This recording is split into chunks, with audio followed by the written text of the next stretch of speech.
Wouldn't it be nice if we had an objective neuroscience that proved where our moral beliefs came from?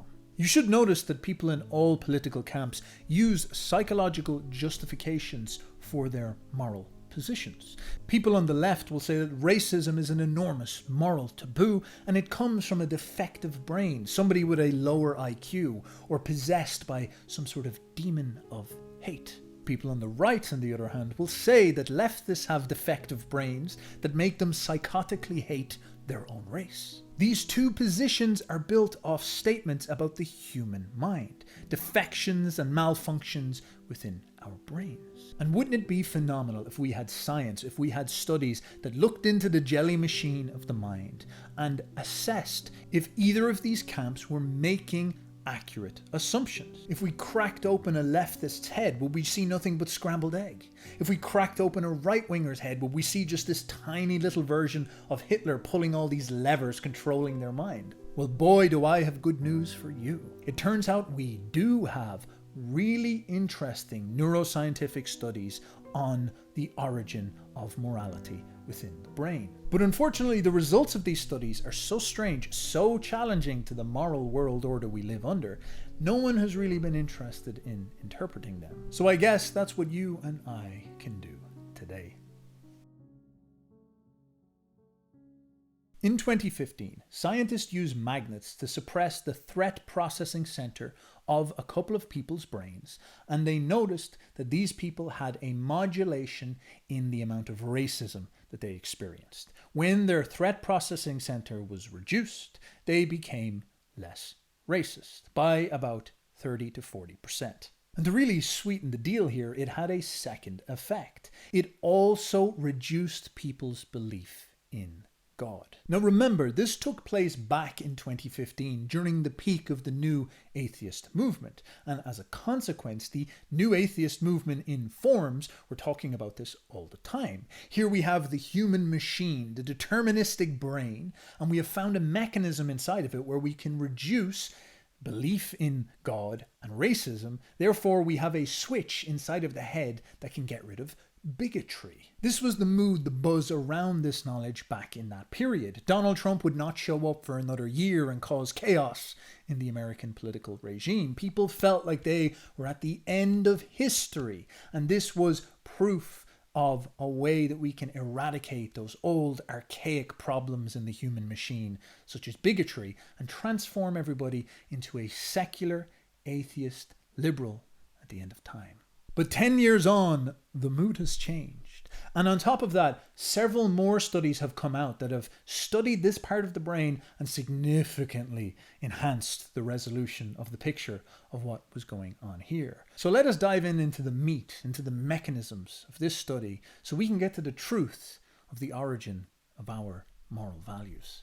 First of all, they were using a method called transcranial magnetism, where they blast a part of your brain with magnetic energy that either turns the neurons off or turns them on. You've heard of big pharma, filling people with drugs, but have you heard of Big Zap? This is a non-invasive treatment that uses gentle pulses of magnetic energy to stimulate nerve cells in the brain. It works very differently than standard psychiatric medications, and it can work even when medications haven't been effective. When a patient comes in for TMS, they sit in a chair that looks a lot like a dentist's office chair, and we place a magnetic coil over a specific area of their brain. That magnetic coil generates gentle pulses of magnetic energy that will stimulate the nerve cells in that region of the brain. So when these gentle magnetic pulses reach the surface of the brain, they cause the nerve cells in the brain to fire and send a signal. What that does will depend on what part of the brain you're stimulating.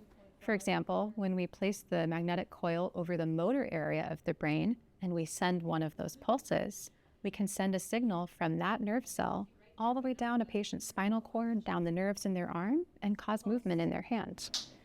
Yes, my friends, we have big zap operations in underground facilities all across the world. We're planning to zap the whole population one day to see what we can do to make them all atheist liberals, perhaps.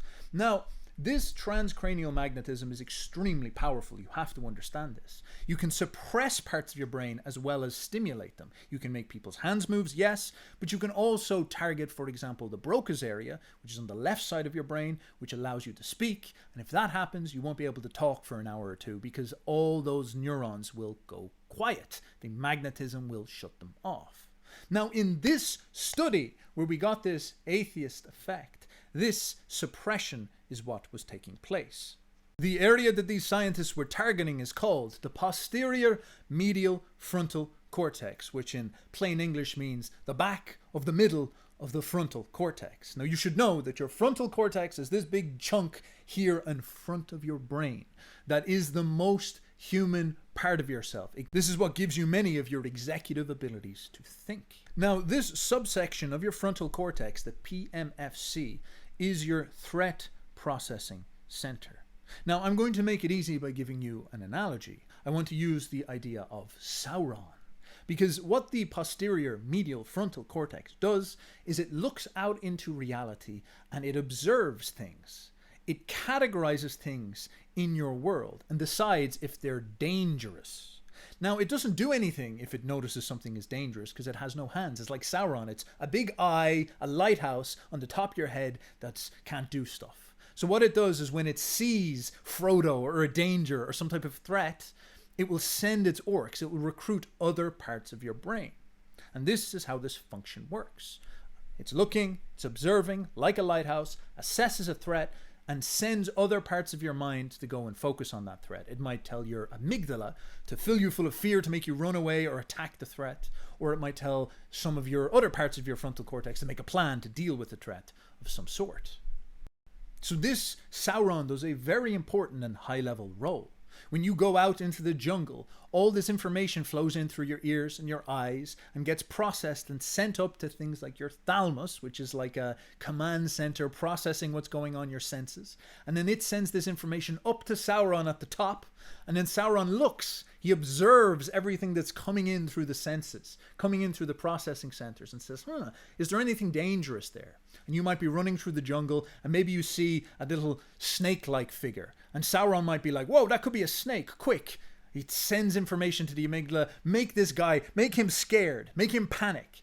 And then it might send something to your prefrontal cortex, make him pick up a stick, plan to deal with that snake. So the posterior medial frontal cortex, Sauron, he does an important job.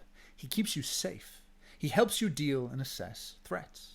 Which is why it's so strange that when you target this with suppressive magnets, it modulates your moral beliefs. Specifically, what the researchers noticed in this study is that they would get people to write their opinion about an immigrant and write their opinion about God and faith and death, and then they would zap Sauron and turn off your inner eye, your threat detection center. And then they would get you to do the same thing again. And they noticed that the second time around, people were much more open to the experience of the immigrant, of the stranger. They were less racist.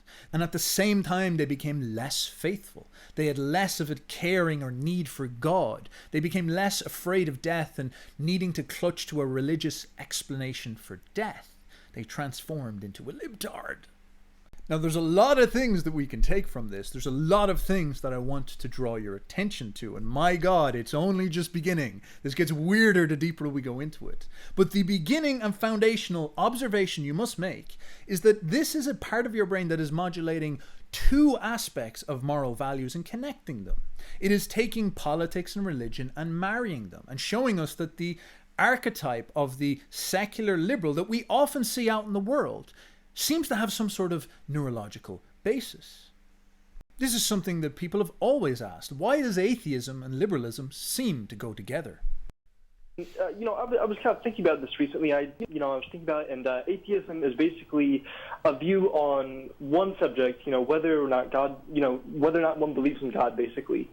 And why would that have any effect on other beliefs? Like, theoretically, you could be pro-life and an atheist. I know some pro-life atheists. Yeah. Not very many. That's kind of my point, is there's not very many of them. And, there's a couple like Christopher Hitchens who are conservative, in economic matters. But, for the vast majority of atheists are liberal. Why do you think that is the case? You see this in an enormous amount of liberal figures. Take, for example, George Carlin. We'll look at him in a moment. This is somebody who asserts this anti-racism, anti-ethnic pride, and anti-God atheism.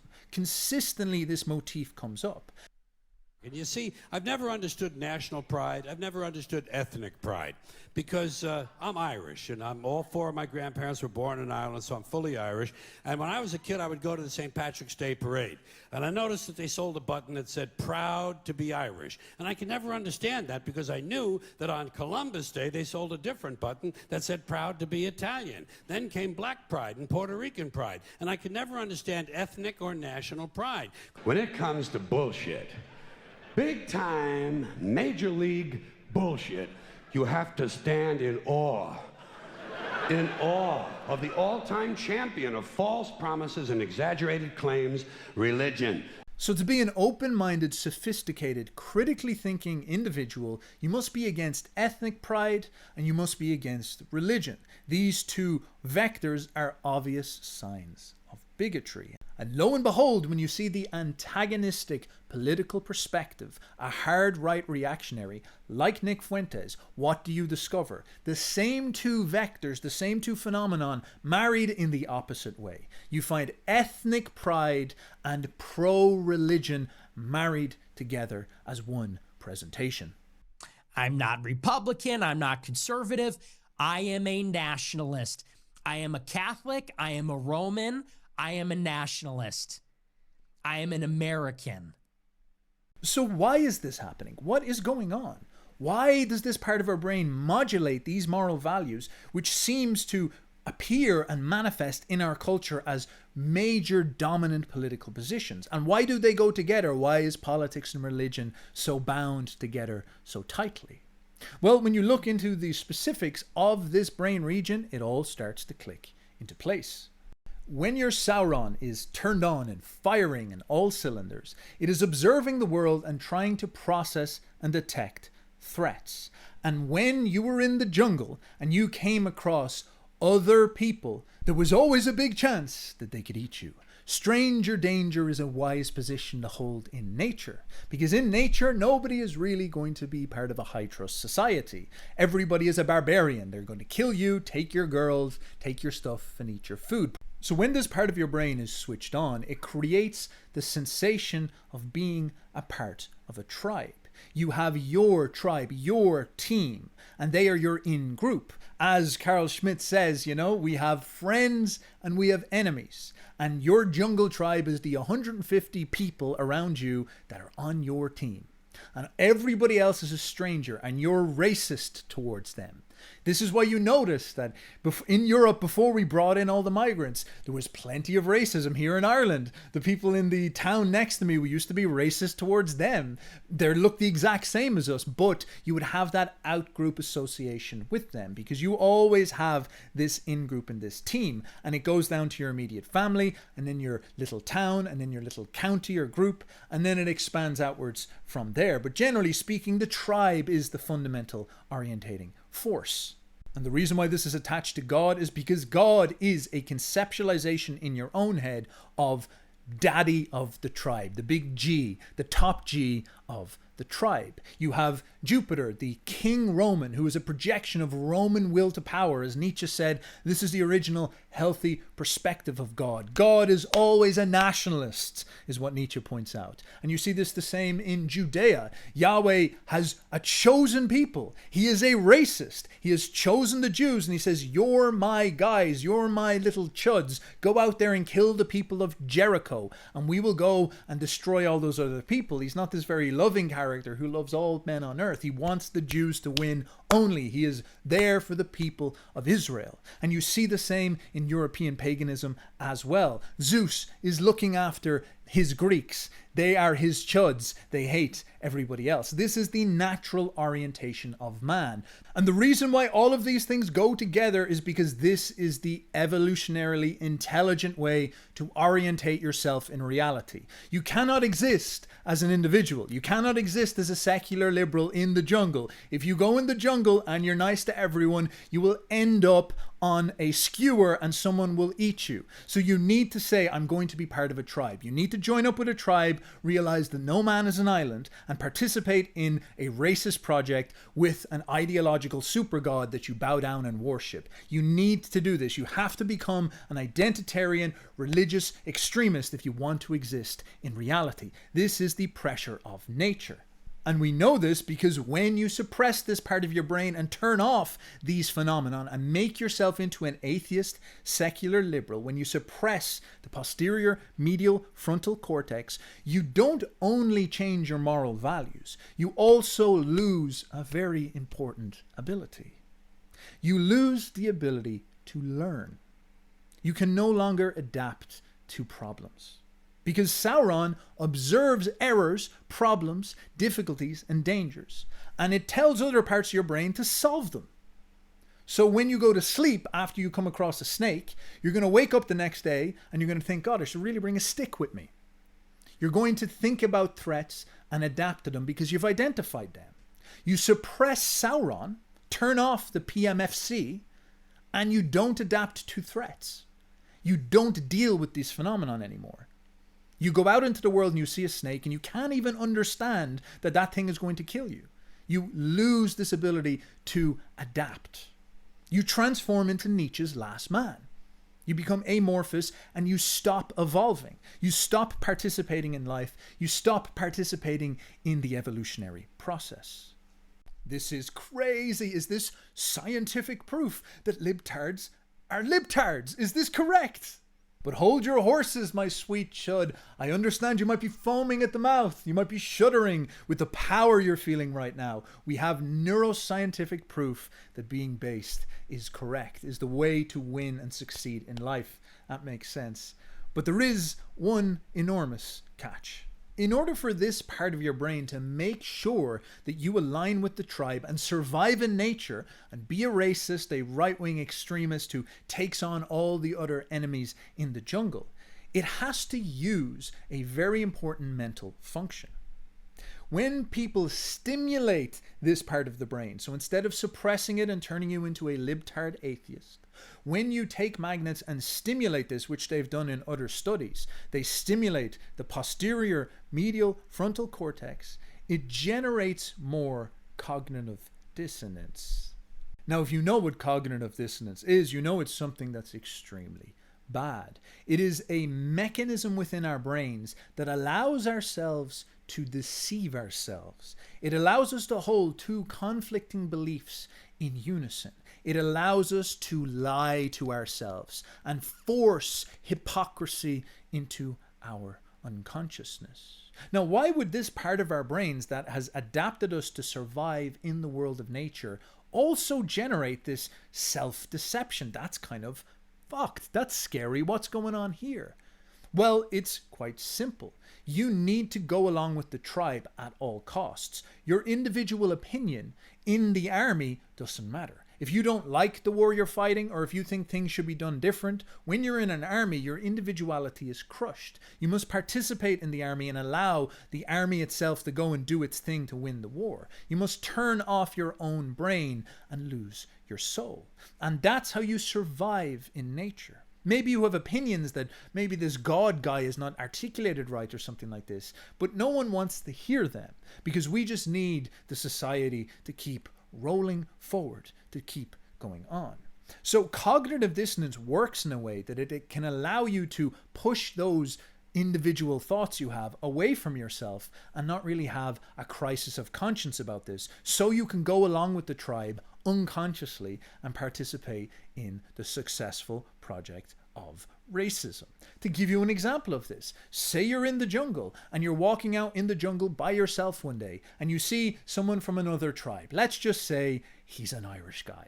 You see him and you think, oh my God, what a monster, what a bad guy. And you lift up your spear to go kill him. And then he says, hey, what's going on? And he's charming and he's Irish and he pulls out a thing of Guinness and you have a drink. And you actually go away from it thinking, that guy was great. I had a blast. All these things that I thought about this guy were bad. Well, that's terrible. You know, he's actually quite a good guy. And you go back to your tribe and you maybe make it back there an hour later and you show up and all of a sudden you are shocked to discover that the Irish guy is up on stage, they're about to execute him. And you're about to say to yourself, oh my God, no, I just met him, he's cool, leave him alone. But you see the chief of the tribe is having this screed saying that God has condemned this Irish guy. He is evil, he is bad. He is the worst, he is the naughtiest person ever, we must kill him. And something in your head switches on.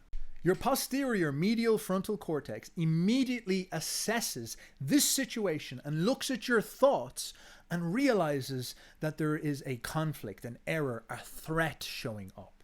And this threat is that you have a conscience. You have an original individual opinion. And it's starting to bubble up and saying to yourself, I like that Irish chud. He was cool.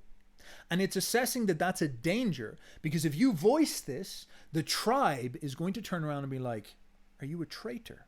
Are you in league with this Irish guy? Maybe we should kill you too.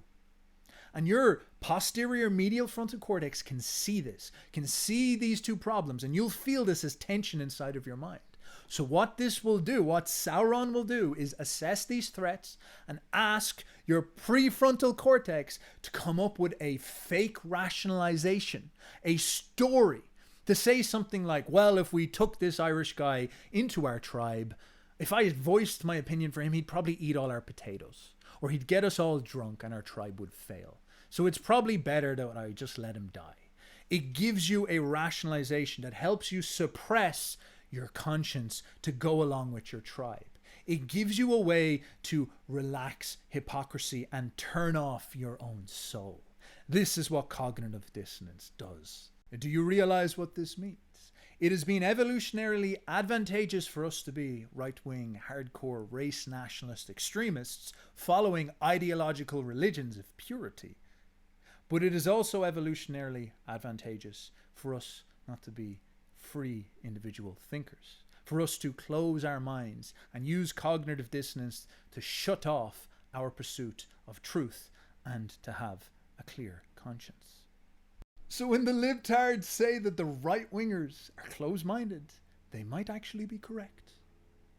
Now this causes a big problem, because right now we have two positions that everybody asserts in politics all the time as objective positions, as moral positions. We even use them to install laws. We're having a right-wing reactionary movement to come back and try to take over the government to install laws as well. But both sides come with psychological trade-offs. To be a liberal means that you're anti-life. You are going against the processes of nature itself, and you're cessating the ability for you to adapt to reality, assess threats rationally, and even learn anything at all. Yet, if you want to be a fiery, right-wing, badass chud, you have to allow this part of your mind that gives you belief, gives you racism, gives you nationalism, to also be allowed to deceive you so that you can serve the ends of your tribe. Oh no! Does this mean Nietzsche was right? There's no objective way for us to assert moral perspectives. It seems like parts of our brain generate these moral positions, and they both have downsides and upsides. It's very hard for us to assert which is the correct perspective. One of them gives us access perhaps to truth, or at least better individuality. The other gives us access to life and survival, but closes our minds from reality. Now, if all of this is true, it steamrolls so much political grift slop. People are always out there trying to give their opinion, their take on the correct moral perspective, the correct political or cultural perspective. Take, for example, this guy.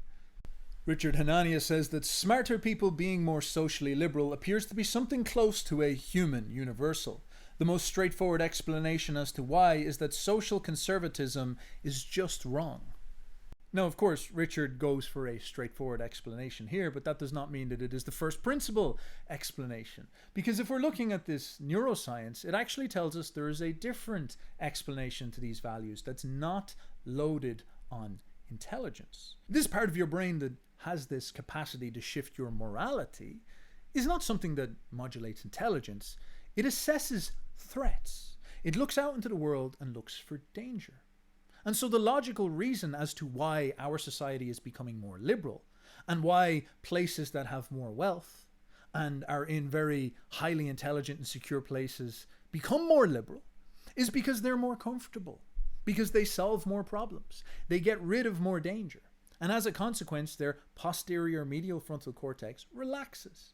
Their insane right-wing forefathers, who were just as intelligent, conquered the world, created America and the West, created all these stable cities, and gave it down to their descendants. And now their descendants go out into a reality that has clean streets and police officers, and they don't need to deal with problems. Therefore, this part of their mind atrophies, and they transform into liberals. They stop needing God. They stop being conservative. They stop having race loyalty. They stop seeing themselves as having an in-group, and they become obsessed about their individuality, about defining themselves based on their own soul and their conscience, defining themselves as separate from all crowds, from all in-groups. They want to become their own individual identity. Yet they also lose the ability to be evolutionary. They cannot learn and they cannot adapt.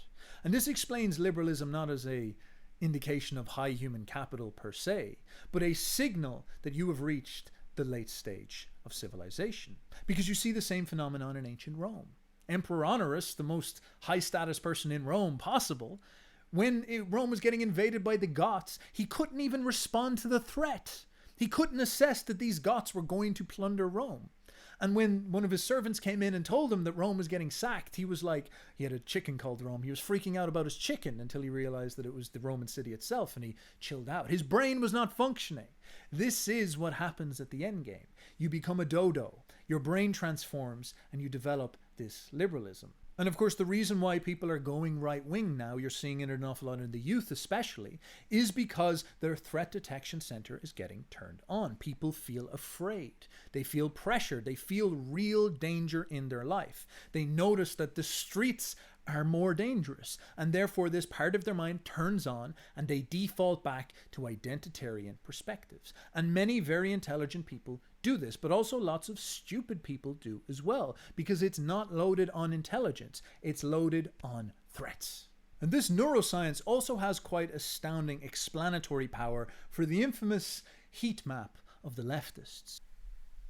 A graph went viral. It comes from a social scientific survey about how people love and what people care about. The study found that conservatives, being normal, tend to care more about the things closest to them.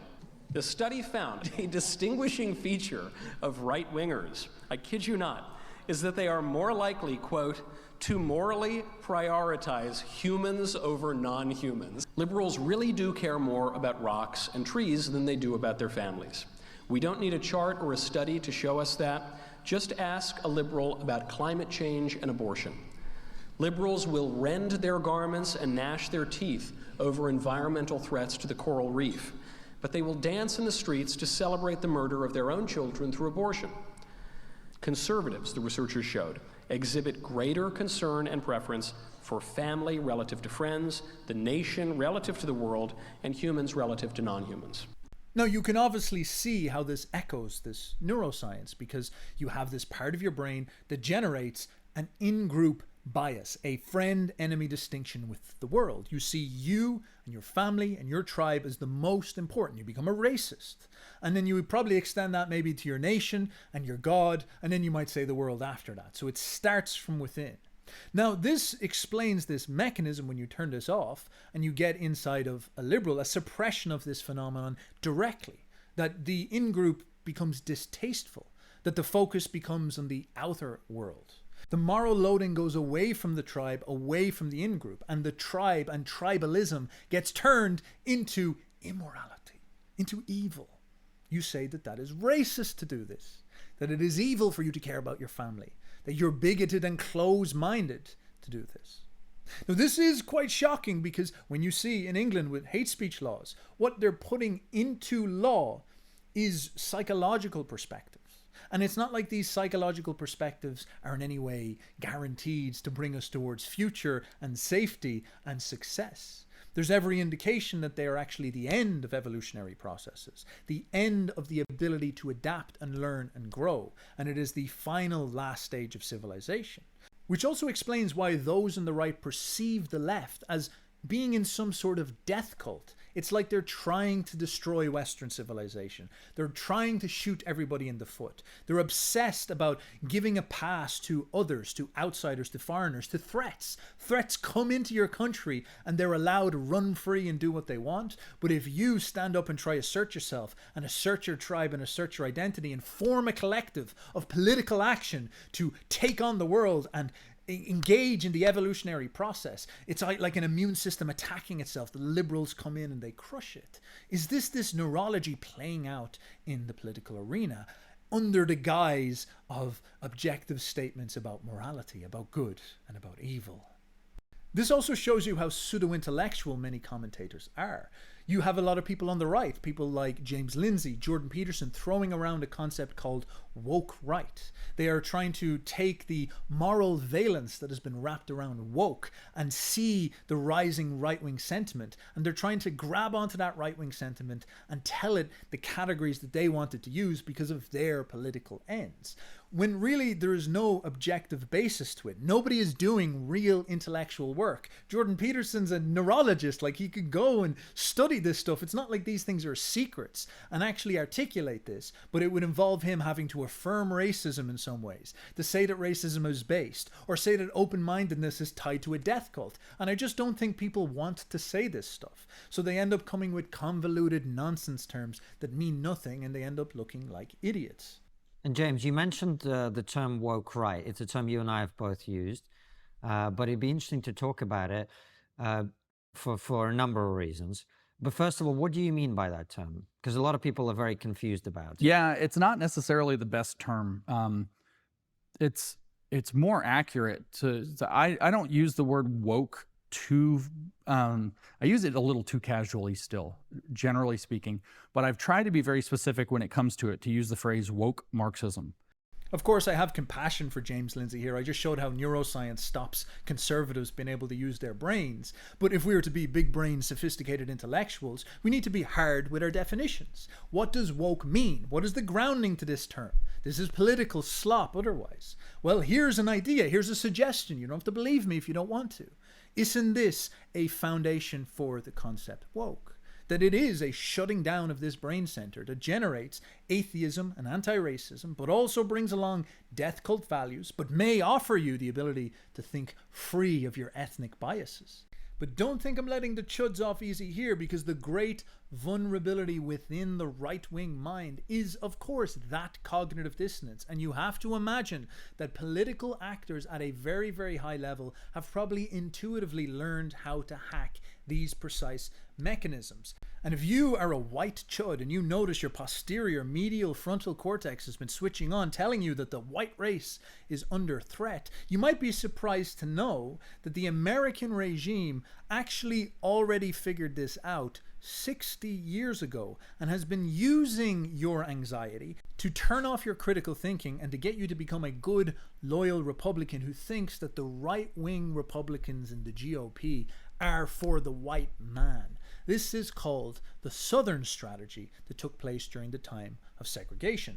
So let's talk about the Southern strategy, which is a political strategy that's embraced by the Republican Party, really beginning in the 1950s, but big time in the 1960s and all the way up through the 1980s, and some people would argue today, in order to gain white Southern votes and also white suburban votes in the North. But so these political apex predators have figured out that these large mobs with their ideological tribal identities are quite easy to take advantage of if you just dangle that identity in front of them like a little carrot, because then their brain switches on, they develop cognitive dissonance, and you gather them like a herd. You become like the shepherd taking in a flock of sheep. And you see the same thing happening now with things like Sydney Sweeney. Do you really think that all the corporations in America suddenly have become based? They've suddenly decided that we want white supremacy. Do you think that's what's going on? Or do you think they realize that they need to begin to herd the right wing to get political legitimacy once again? Chuds, beware. You have a weakness in your brain that people take advantage of.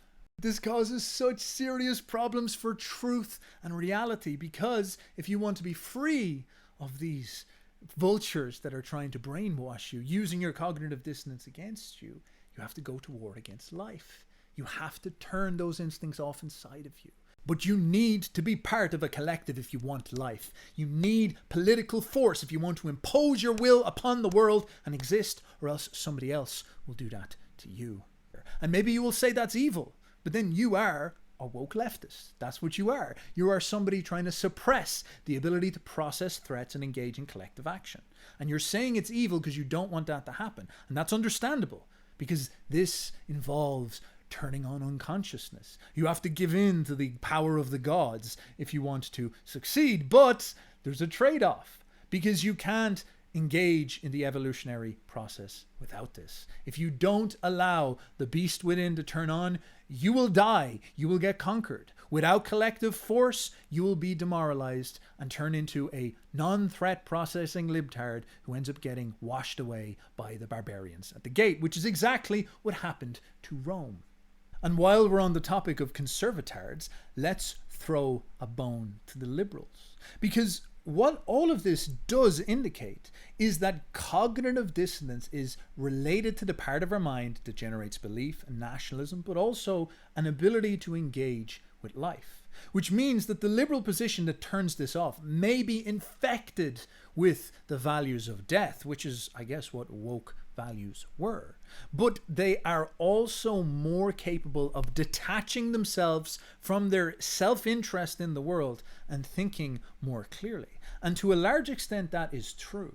You get somebody like Schopenhauer, who is a denier of reality itself, and he's a very clean thinker. And there's nothing about Schopenhauer that's easy to read. People hate Schopenhauer. I often post Schopenhauer's takes on Twitter, and people freak out. They call me gay, they call me a loser, they call me woke, they say I should get my testosterone checked. Because what Schopenhauer does is he takes a pessimistic view of the world and he turns off his attachment to life and reality, assumes that everything about life is bad, and then gives a philosophy that articulates this. Nietzsche spent his whole life trying to disprove Schopenhauer, but Nietzsche was under no illusion that Schopenhauer was anything but one of the most clean-thinking philosophers in all of human history. And one of the best examples of this is Schopenhauer's assertion that we should respect animals. This is a position that's very difficult to hold when you need to eat animals to live. But if you just give up on your right to live and say to yourself, well, I don't really matter, my investment in reality doesn't matter, and you're not going to allow yourself to generate cognitive spider webs in order to justify it, you very quickly begin to realize, yes, animals are getting tortured by us all the time. And I have often spoken to people before about this, and I will often notice these moral copes that show up with it. People will say stuff like, God gave us souls, but animals don't have souls, therefore we can eat them. But if someone tried to eat me, well, God would say that's bad because God very specifically cares about me. Is that the posterior medial frontal cortex turning on inside somebody's mind and clouding out the truth so that they can continue to eat, so that they can live?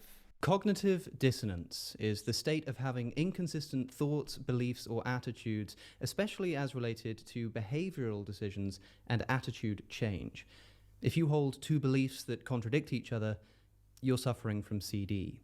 If you hold a belief that something is wrong and yet justify doing it, or something just like it, despite simultaneously knowing that you shouldn't, you're suffering from CD.